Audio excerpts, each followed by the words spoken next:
And so I met a judge once, a woman, who she was talking to me about her son's problem with drugs. And she said, I can't have him get arrested or anything. I'm a judge. And I realized when you're a judge, 24 hours a day in your personal life, and you're vulnerable in that sense. So I thought, what if a judge did something that compromised her in some way? What if she had what if she slept with a guy who was not her husband, and then that guy turns up in her life again later on? That's all I had. And that became judgment. So I basically spent weeks brainstorming. All right, who is she? What kind of character is she? What's she like? Why do we like her? You know, judges aren't often protagonists of books. Why? Because they're perceived as being passive.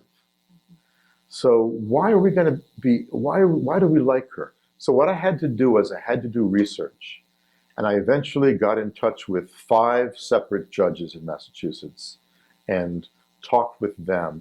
And I asked them all these kind of stupid questions, like what is your daily life? What time do you get into work? And what does your family think about what you do? And what stresses you out the most? And I asked all these questions.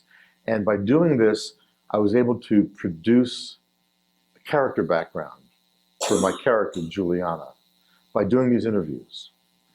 So to me, that's the kind of research that I really find useful. I have a private detective source who I call him up and I say, all right, I've got it. My private eye does the following. How does he do this?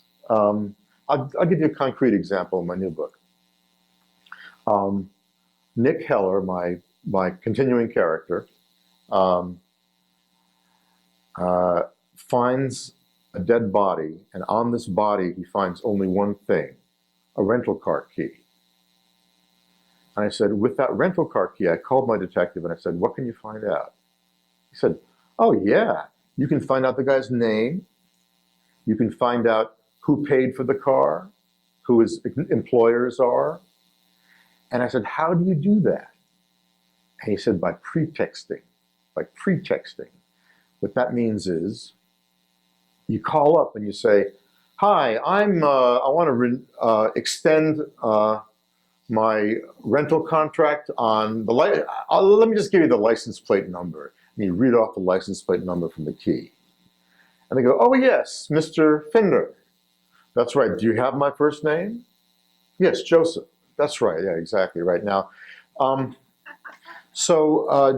Which credit card did I put on file here? Oh, the one that ends with 4218. Yeah. Wait. Is that the American Express? Or no, that's the Visa. And so you act like an idiot, and you'd be shocked at how much people will tell you. So basically, from one key, Nick finds out all kinds of things about this person, this dead body. So why am I talking to you about this, actually? I guess what I want to emphasize is that when I do research, there are 2 kinds of research. There's the research you do before you start, and that's the research that you use to make excuses and not actually write your book. Okay? Admit it. You do all this research, and you're doing it because you don't want to actually start the book. But once you have created your beat sheet and you start writing, then something comes up, then you ask a question and you're being really efficient in your use of research. I know a number of writers who do no research until the book is done. And then they sort of fill in the missing information. So rather than spending months doing research, you're writing your book, you've got something down, and you fix it later.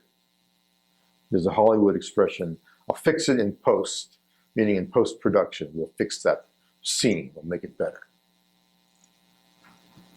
So you have these people that you go to regularly, I would imagine, like your private investigator and people in forensics and the different areas that you need. Right. Have you ever turned those people into characters? Absolutely, absolutely. You know, I have interviewed cops and put them into my books. I've interviewed lawyers and put them into my books. It sounds like cheating, but we all do it.